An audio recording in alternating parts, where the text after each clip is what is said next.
네, 집값이 빠르게 오르며 가계부채도 크게 늘었는데요. 정부가 대출 한도를 줄이는 내용의 강력한 규제를 내놓았죠.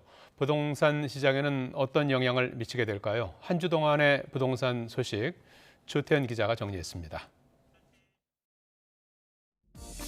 상환 능력에 기반한 대출 관행이 금융권의 확고히 뿌리 내리도록 상환 부담을 포괄적으로 측정하는 총부채 원리금 상환 비율, 즉 DSR 제도의 실효성을 높이겠습니다. 무서운 속도로 늘어나는 가계부채, 정부가 결국 칼을 빼들었습니다.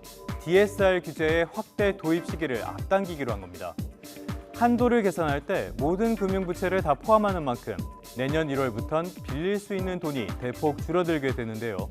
5천만 원짜리 마이너스 통장에 있는 연봉 6천만 원 직장인이 서울에서 8억 원짜리 집을 산다고 가정하면 지금은 최대 2억 7,500만 원을 빌릴 수 있지만 내년 1월부턴 2억 2천만 원으로 쪼그라들게 됩니다. 그럼 이런 돈줄 조이기가 부동산 시장의 안정에 영향을 미치게 될까요? 일단 최근 부동산 시장 상황부터 살펴보겠습니다. 이번 주 수도권 아파트값은 한 주 전보다 0.28% 올랐습니다.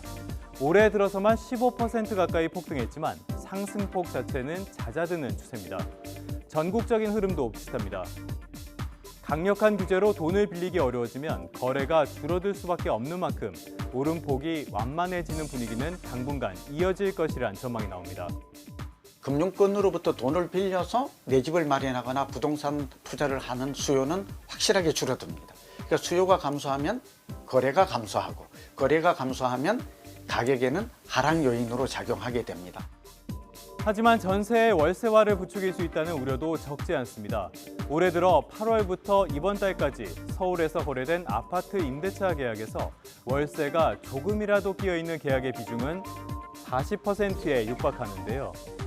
집을 살 돈을 빌리기가 어려워지니 차라리 전세 시장에 남으려는 수요자가 늘어나면 전세난은 더 심해질 수밖에 없습니다.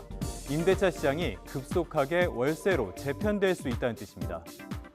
전세 대출은 실수요자 중심으로 워낙 강하기 때문에 이번에 제외됐습니다. 이러한 제외된 영향이 결국은 매매 수요가 전세 수요로 좀 더 글로 전환되는 계기가 되지 않을까.